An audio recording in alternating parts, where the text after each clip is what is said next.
Senhor, meu Deus e Pai, fala conosco na Tua palavra, regenera as nossas vidas, transforma as nossas mentes no poder, na unção da Tua palavra, em nome de Jesus. Amém. O título da palavra de hoje é Resgate da Oração. Queridos, precisamos entender a mentalidade de Deus, como já está registrado isso na Bíblia, desde o Velho até o Novo Testamento. Deus não age por desespero. Chorar, cair em depressão, reclamar, faz Deus chorar com você, mas agir é outra coisa.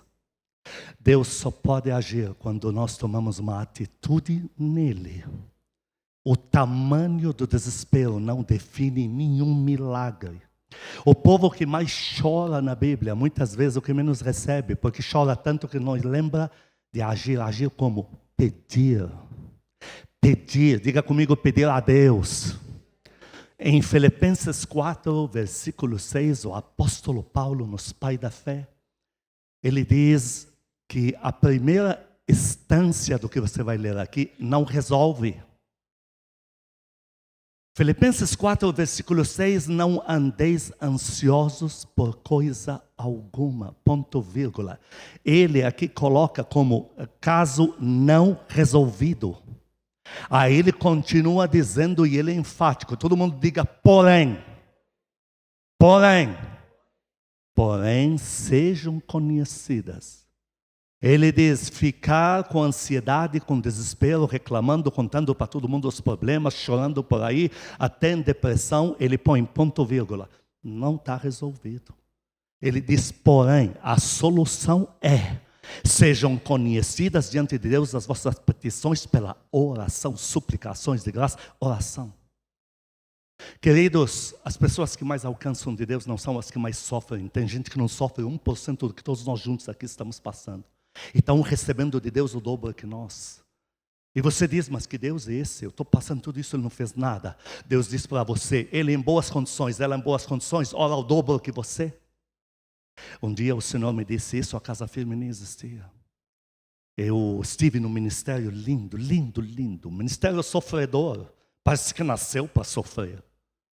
E eu indaguei a Deus, perguntei, mas Senhor, como pode? Eles são tão sérios, são tão bons, tão espirituais, tão lindos, como é que o Senhor deixa isso acontecer?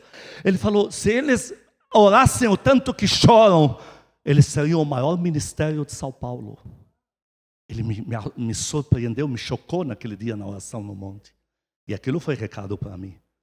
Nunca chore por nada, nunca reclame de nada. Parte para cima com oração. Dá para aplaudir a Deus aqui, sim ou não?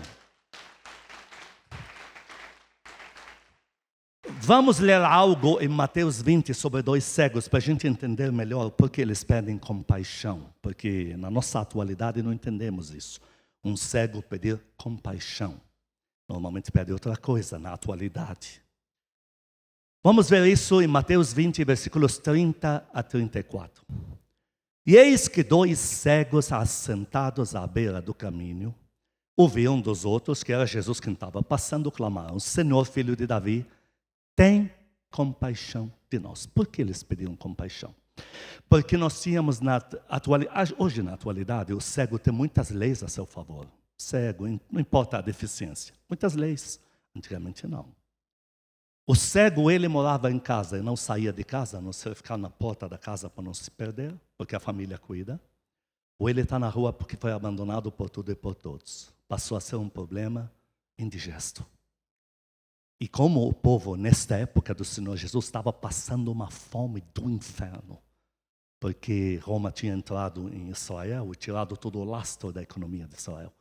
Então o shekel, que vamos supor, o real, que valesse hoje 5, vamos usando números bobos, 500 reais num dólar. Então é uma coisa que não tinha mais economia, não valia nada. As pessoas passando fome mesmo. O milagre de uma cesta básica era um grande milagre. Prometer a alguém, entre aspas, uma cesta básica. Esses, quando eles dizem como tem compaixão de nós, eles estão dizendo nós fomos abandonados por tudo e por todos. Vivendo aqui na rua debaixo de chuva e de sol. Não tem quem nos dê banho. E se nós comermos alguma coisa, porque puseram na nossa mão, porque a gente não enxerga. O quadro é terrivelmente caótico. Por isso que eles clamaram por compaixão. Mas repara que quando falam tem compaixão de nós, não é o suficiente. Vou repetir Filipenses 4:6. Não andeis ansiosos. O que é ansioso? O que é ansiosa? Um problema insolúvel. Mente acelerada a 1.000.000, sem solução. Paulo diz, não caia nessa. Isso não resolve, não faz Deus agir. Então o Senhor diz para eles, não é o suficiente. Porque no 31, mas a multidão os repreendia para que se calassem. Eles, porém, gritavam cada vez mais, Senhor, filho de Davi, tem misericórdia de nós. Eles usam o termo misericórdia. Agora veja que o teu Senhor diz, não é o suficiente. Então, parando, Jesus chamou-os e perguntou, que quereis que eu vos faça? Pedir misericórdia, cadê Deus que não lembra de mim? Não resolve. O que resolve é a oração. Então no 34, responderam, Senhor, que se nos abram os olhos. Isto é uma oração. Isto não é a vida, ao azar, tudo dá errado para mim, nada dá certo. Mas se Deus é tão bom porque eu estou passando por isso. Não, isso é uma oração. Que os nossos olhos se abram. 34. Condoído. Ele não ficou condoído quando clamaram por compaixão, vendo aquele quadro ali. Deus vai ficar condoído mediante o que você clamou a Ele, tua oração. Agora Ele está condoído porque eles lhe pediram um milagre que Ele quer fazer. Condoído. Jesus tocou-lhes os olhos e imediatamente recuperaram. A vista foram seguindo. Chorar, lamentar ou embutir sentimentos, a maior reserva, isso é psicologia cristã. A maior reserva do mundo é bebida. Bebida, prostituição. A pessoa passa por um quadro ali insolúvel, ou você acha ela no meio da rua, porque bebeu tanto já por aí que nem lembra mais o caminho de volta de casa. Ou é prostituição que caiu na colo de quem, ou seja, fora. Na igreja, imbuir, embutir, engolir. É quando a pessoa se tranca. Vem para a igreja, a paz. Tudo bem, tudo bem. É o pior estágio, esse é o pior. Esse é o mais fatal, é o mais mortal. Deixa eu te falar algo. Isso aí só piora você. Você que nos assiste em casa, isso só piora você. A solução é pôr para fora, como o salmista falou, enquanto eu me calei, o mundo caiu em cima da minha cabeça. Resolvi, fui lá, falei tudo e o Senhor me acudiu. Vamos aplaudir a Deus aqui. Aprenda. O que o Senhor quer desde 15 dias atrás que Ele me falou para te falar sobre isso. Ele quer que você nunca mais demore 1 hora para clamar. Veio uma notícia, veio uma dor, veio um problema. Não fique meia hora sofrendo. Comece a clamar. É a maior solução. Porque o Senhor aqui foi direto e objetivo. Vão direto no ponto. Senhor, abre nossos olhos. Vou abrir. Vá direto para a oração. Porque cada minuto que você se cala na tua dor, algo está corroendo dentro de você. A tua fé está sendo drenada. E pode chegar uma hora que não tem mais volta. Está me entendendo? Todos estão me entendendo? Outro caso de 2 viúvas. Viúva de Sarepta, ela tem um filho e ela acorda o profeta. E ela experimenta um milagre. Comida que está multiplicando, um milagre acontecendo todo dia. O filho morre. E Deus vê o quadro. E o profeta Elias está lá. Que abre céu e fecha céu. Ele tinha acabado de fechar o céu. Deus não curou a criança. E se ela se torna aquele crente, como diz a psicologia cristã no 2024, que engole para dentro, o filho teria morrido para sempre. E ela seria viúva e ainda mãe de para sempre. Mas o que ela fez? Orar, correu no profeta. Era o modo que ela sabia orar. E o filho voltou para os seus braços. A sunamita nem filho tem. Deus, tudo bem, o profeta quis. Deus honrou o profeta. Então na cabeça dela foi Deus que quis. A madre Abreu está com filho, ele morre. Deus não cura. Deus não ressuscita. Ele está no colo do pai, Deus não faz nada. Ele está no colo dela, Deus não faz nada. Se ela chora, Deus vai chorar junto. Porque Deus é 1000 vezes emocionalmente mais intenso do que eu, você e você que me assiste aí agora. Ele é muito mais intenso. O choro de Deus, uma vez eu vi o Senhor Jesus chorando sobre um filho. Eu vi. Não é choro humano. Mas Ele não vai fazer um milagre, porque Ele não pode contrariar nem sua palavra, nem seu jeito de ser, sua própria natureza. Então, quando é que o filho da sunamita foi curado? Ela foi no profeta, foi orar. preciso do meu filho de volta. E Deus devolveu o filho para o braço dela. O choro, a dor e o engolir para dentro não vai resolver. Contar para todo mundo para orar por você é uma coisa, contar para todo mundo para ter dó de você, deixa isso para mim. Porque os primogênitos já não me aguentam mais de dizer, dozinha de mim, eu estou sofrendo. Eu acabei de falar para você, pastor Odinei. Agora na porta, ele me viu na cadeira. Falei, Odinei, posso falar algo? Estou sofrendo muito. Foi ou não foi? Melhor, porque eu jogo nas costas deles, eu fico bem. Não resolve. Vai orar. Quantos dizem amém aqui? Vai orar. O teu Deus ressuscita filho de sunamita, sim. O teu Deus cura 2 cegos, sim. O teu Deus devolve para 2 Marias que estavam chorando há 4 dias por Lázaro. Ele não ressuscitou. Choraram muito. E ele amava Lázaro mais do que qualquer outro judeu naquela nação. Porque Lázaro era lindo, era nobre. Ele era tão amado pela região. Mas não ressuscitou. E quando ele ressuscitou, foram clamar lá. Quantos dão glória a Deus aqui? Foram falar, Senhor, devolve meu irmão. Certeza, olha, ele está no céu, não tem mais conta de luz para pagar atrasada. Não, queremos ele de volta. Verás a glória de Deus. Aplaude o teu Senhor, aplaude. Nunca mais engula desaforo do inferno. Chefe te ameaçou, marido meia boca falou um monte no teu ouvido, mulher que está para lá de jiboia que fala que não deve.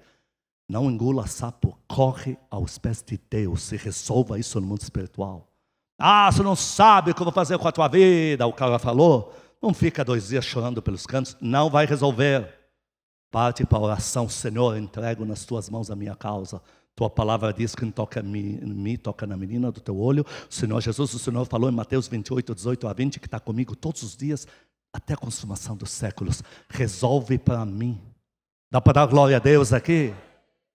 1 Samuel 31 a 8, vamos apertar mais ainda, porque aqui tem sacerdote envolvido e tem estola que não é tua. Vamos ver isso?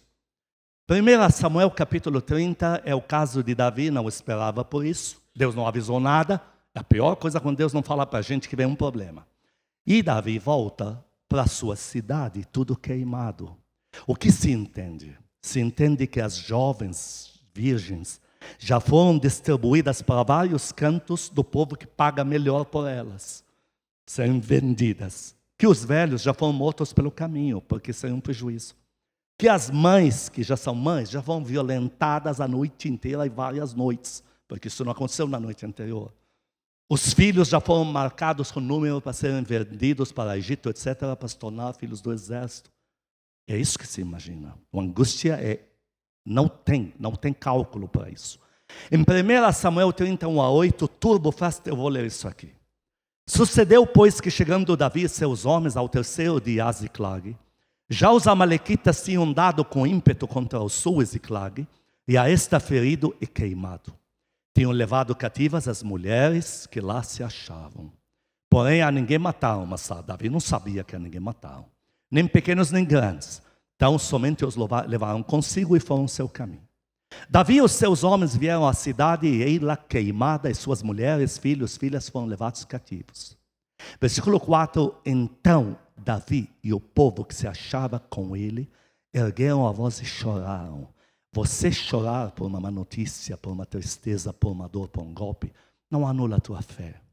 Não anula teu milagre. Deus nunca pediu para a gente ter sangue de aço, está entendendo? Deus nunca pediu para a gente ser supermans. Deus nunca pediu para a gente deixar de ser naturais. Você vê um Paulo, o apóstolo Paulo, que o lenço dele curava enfermos e expulsava demônios. Você vê ele dizendo, traz a minha capa, eu estou passando muito frio, eu esqueci ela na casa dele, já que você está indo na cidade, traz ela para mim. Ele tinha frio. Deus não desnaturaliza a gente. O Senhor Jesus, para se tornar homem, não veio um Deus encarnado com cara de homem. Ele era homem, sujeito às mesmas dores e tudo. Então, chorar, uma notícia que golpeia você, te desesperar, me desesperar, isso não anula o milagre. Mas não pode demorar. Então chorar o povo, e com ele estavam erguendo a voz, chorar, até não terem mais forças para chorar. Também as 2 mulheres de Davi foram levadas cativas. 6, Davi muito se angustiou. Por quê? Porque agora o povo falava em apedrejá-lo. O prejuízo de Davi é o maior que de todos, queridos. Davi não só teve o mesmo prejuízo do que todos, o maior prejuízo é o dele. Como chefe, toda a sua família também foi levada. Se levaram os bens, quem tinha mais bens entre aqueles 600? Não era o próprio Davi? O maior prejuízo foi de Davi. E o povo agora está falando em apedrejá-lo, porque eles estão confusos. Que mais? Porque todos estavam em amargura. A amargura não resolve, drena a tua fé. Cada um por causa de seus filhos, suas filhas, porém, o que na tua Bíblia diz? Não passaram vários dias, não, tá? É naquele mesmo episódio. Chorou, mas umas 6 horas depois, não. Davi, movido pelo Espírito Santo, não. No meio do caos. Porém, todo mundo diga porém. É isso aí. Davi se reanimou no Senhor seu Deus. Versículo 7. Disse Davi a Abiatar, o sacerdote, filho de Aimeleque: traze-me aqui a estola sacerdotal. E Abiatar a trouxe a Davi. Vamos ver por que o Espírito Santo coloca isso na Bíblia. Então consultou Davi ao Senhor, dizendo: perseguirei eu ao bando? Alcançá-lo-ei? O que respondeu o Senhor para ele? Respondeu: persegue-o, porque tudo, não só alcançarás, libertarás. E quando Davi alcançou os caras, disse que o despojo que eles tinham era muito maior do que o que roubaram de Davi. Não só trouxe todo o seu povo intacto, como riqueza muito maior. A maldição se tornou em grande bênção, motivo de festa, chamado despojo de Davi, porque tudo que tinha a mais quiseram dar para Davi. Agora eu te pergunto, nós temos aqui pessoas que a Bíblia dá em direta clara que choraram até desmaiar. A pessoa que mais se angustiou foi essa que Deus foi atender? Não. Deus ficou esperando para ver o primeiro que desmaie de sofrimento para correr e atendeu a todos? Não. Tinha até sacerdote lá, o pastor, a pastora estabelecida. E daí que está lá chorando junto? Não. A quem Deus atendeu? Vamos encher o pulmão e diga: a quem tomou uma atitude. A quem orou. Vai aplaudir ou não vai?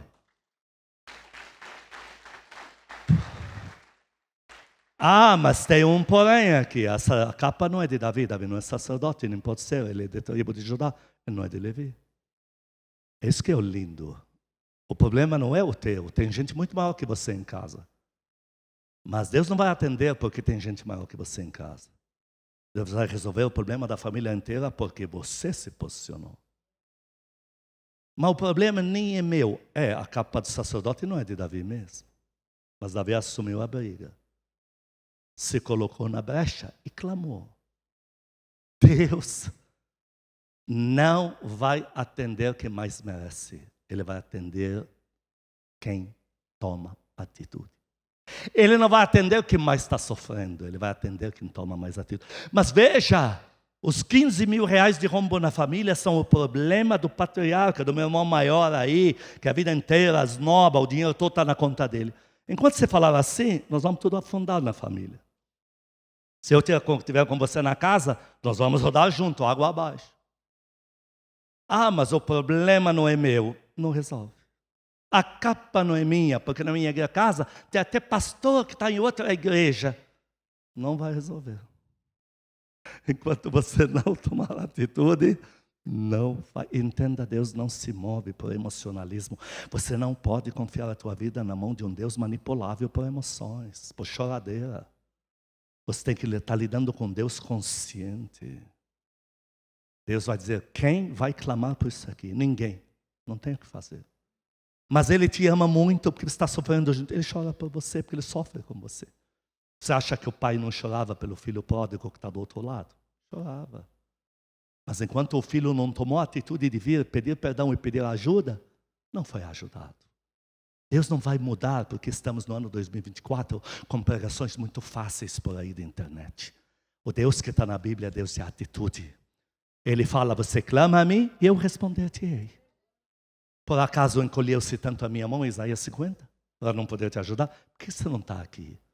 Quantos vão dar um glória a Deus bem forte? Quantos vão aplaudir esse Deus que está aqui?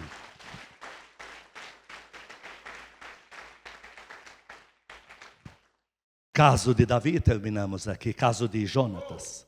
Saul era o rei da nação. Saul não tinha perdido uma guerra até agora.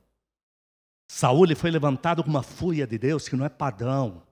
O primeiro homem de toda a Bíblia ungido para matar gigante, com uma força no braço de loucura, não foi Davi, foi Saul. Saul perdeu esta unção para ela vir para Davi, veio dobrada. Mas e daí que ele é o mais ungido? Agora há um confronto. Em 1 Samuel capítulo 13, versículo 16, vamos ver isso. Em 1 Samuel 13, 16, Saul e Jonatas, seu filho, e o povo que se achava. Jonatas era o filho primogênito, mas não era o rei. Que se achava com eles, o povo, ficaram em Geba de Benjamim, porém os filisteus se acamparam em Micmas. Veja, o povo que está lutando do lado de Saul está do lado de cá, todo mundo diga, estagnado. Tem guerras que você vai ver tudo estagnado. Mas a empresa não é minha, mas se você não clamar, ela fecha e você perde o emprego. Deus não me dá outro, dá, mas para que passarmos por tudo isso? É só você orar. Deu para entender agora? Só ouvi um glória a Deus, acho que foram 2. E daí que a empresa não é tua? Eu morava numa região do lado do aeroporto, recém-casado. E eu orava de madrugada e eu assistia a acidente diário. Porque aquela curva, recentemente andei passando por lá, colocaram farol, câmeras, etc. Melhorou. A curva é tão forte, vira, mexe. É quase diário que a acidente é de madrugada. Porque de madrugada, porque o povo estava mais chapado, não tinha tanta lei para bebida como agora. Eu podia dizer, eu não tinha nada a ver com isso. Mas não. Eu vendo aquilo, a primeira vez que aconteceu, me deu dó. A segunda, a terceira, vi que era padrão. Estendi a mão naquilo. Aquilo parou, pelo menos o tempo que eu estive lá. Porque todo dia eu punha, acabou a mortandade aqui. Acabou. Esse negócio de não ter nada a ver comigo, deixa para lá. Se Deus põe você no meio de uma choradeira, é para você tomar uma atitude. Então Saul está estagnado. Ele não consegue subir. Os filisteus são um número muito maior que ele. E ele teria que subir, então ele está muito exposto. Ele não sabe o que fazer. Tudo bem, se ele vai para frente, Deus não vai deixá-lo perder a guerra. Mas ele está acovardado. Jonatas não é o rei da nação, o comando da nação não está com ele. Mas capítulo 14, versículo 1. Sucedeu, estamos em 1 Samuel ainda. Sucedeu que um dia, disse Jonatas, por que um dia? Porque vai dia, entra dia e está tudo estagnado. Não vai, não vem. Jonatas entendeu. Se ninguém resolve, ninguém toma uma atitude, também Deus não vai fazer nada. E aí, sucedeu que um dia, disse Jonatas, filho de Saul, ao jovem escudeiro, porque nesse ele podia dar ordens. Vem, passemos a guarnição dos filisteus que está do outro lado, porém não o fez saber a seu pai. Tem orações que você vai fazer, não vai poder dizer na família, porque eles vão xingar o teu Deus. Ah, pastor, a minha família que tudo bebe cachaça para piorar, não. Que se dizem crentes que estão até em outra igreja. E se você falar em Deus, vão dizer, mas se Deus existisse, estarias. Tem coisas que você tem que brigar diante de Deus. Boca calada e parte para a oração. Amém a isso, queridos? Versículo 6, passemos para lá, vamos lá. Disse Jonatas ao seu escudeiro, no versículo 6, vem, passemos a guarnição destes incircuncisos. Porventura o Senhor nos ajudará nisto, porque uma atitude tem que ser tomada. Porque para o Senhor nenhum impedimento há de livrar, com muitos ou com poucos. Então Jonatas falou assim para o rapaz dele, nós vamos ficar agachados, quase grudados no chão, porque as espadas ficam com dificuldade de nos pegar. Eu vou cortando por uma certa altura, você corta por baixo, eles vão ter dificuldade de nos acertar, e à medida que a gente for pegando eles, vão caindo tudo para trás. E à medida que forem rolando para baixo, o povo diz, vai ver, vai criar coragem, vai ver. É que deu certo. Deu certo, versículo 13. Então trepou Jonatas de gatinhas, e o seu escudeiro atrás, e os filisteus, plural, filisteus, não é filisteu, caíram, não é caiu, diante de Jonatas, e o seu escudeiro os matava atrás dele. Sucedeu esta primeira derrota em que Jonatas e o seu escudeiro mataram já os primeiros, que foram 20 homens em cerca, etc. Houve no 15, olha só, grande espanto no arraial, no campo e em todo o povo. Também a mesma guarnição e os saqueadores tremeram, e até a terra se estremeceu, e tudo passou a ser um terror de Deus. Graças a Deus que você e Jonatas falaram: eu vou assumir isso aqui. Dá para dar glória a Deus? Quantos querem tomar atitude? Quantos querem dizer: Senhor, conta comigo? Eu vou te pedir, eu vou te orientar a pedir para o amado Espírito Santo, um Espírito que Ele me pediu para te orientar a pedir. Apaga as luzes, fecha os olhos, põe a mão no teu coração. Diga para Ele: amado Espírito Santo, eu conheço os meus limites. Eu sei aonde sou frágil. Eu sei até onde consigo fazer de conta que está tudo bem. Mas o Senhor sabe de tudo isto. E eu clamo ao Senhor: me dê hoje esse Espírito em especial. Invoco da parte do Senhor sobre mim espírito de valentia. Espírito de valentia. Espírito de valentia. Espírito de valentia. Me ajude, Senhor, a cumprir essa palavra na minha vida. Peço perdão ao Senhor. Quando vi todos em redor sofrendo, e eu não tomei nenhuma atitude. Peço perdão. Quando o Senhor me colocou na necessidade, e eu não soube guerrear. Mas eis-me aqui. Conta comigo, para junto ao Senhor, libertar tudo que é meu, e todos os meus. Eu e a minha casa serviremos ao Senhor. Amém. Deixa eu fazer essa oração por você antes que você ore daqui a pouco. Amado Espírito Santo, o Senhor me disse que eu deveria invocar sobre eles e enfatizar mais de uma vez que eles devem pedir ao Senhor constantemente o espírito de valentia. Eles acabaram de pedir. Por favor, Espírito querido. A tua palavra em 2 Coríntios 3 diz que de nós não temos força para nada, que toda a nossa força vem de Deus. Davi não se reanimou porque estava sozinho. É o amado Espírito Santo que fez esta obra nele. Por favor, Espírito querido, o mesmo Senhor, tu que fizeste isso com Davi, faz conosco agora. Nos dá esse espírito de valentia que deu para Davi, para reagir. Nos dá isso, Espírito amado. E glorifica a tua palavra através de nós, da gente em tudo ser mais do que vitorioso. Pai Santo, Pai querido. Pai Santo, Pai querido.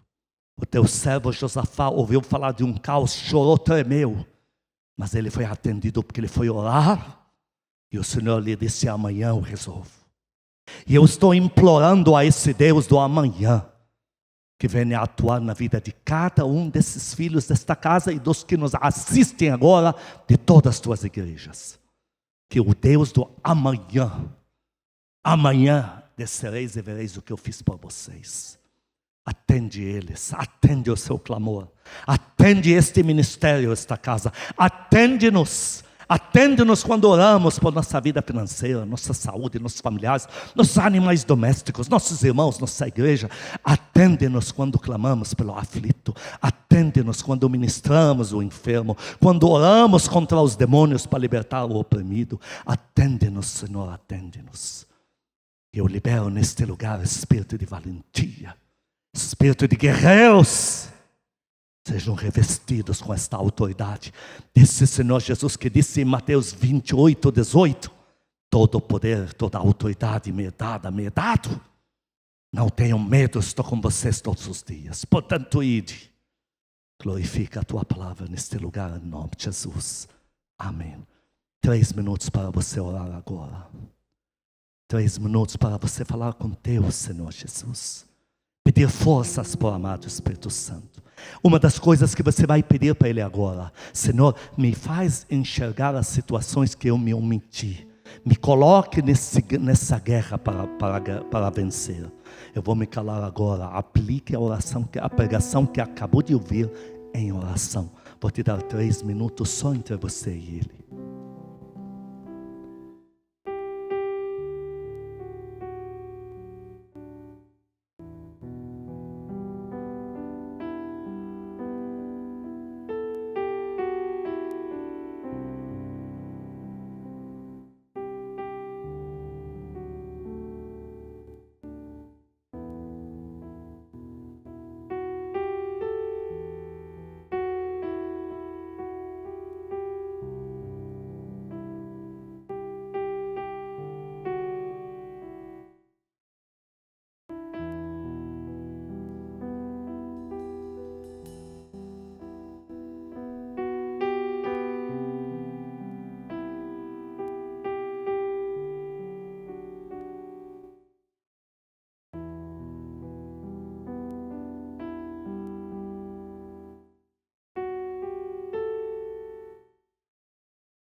Quantos creem que Deus tem toda a glória? Então você vai encher a tua alma de fé e vai cantar esse louvor com toda a tua fé, de que o teu Senhor Jesus tem toda a glória. Cante isso.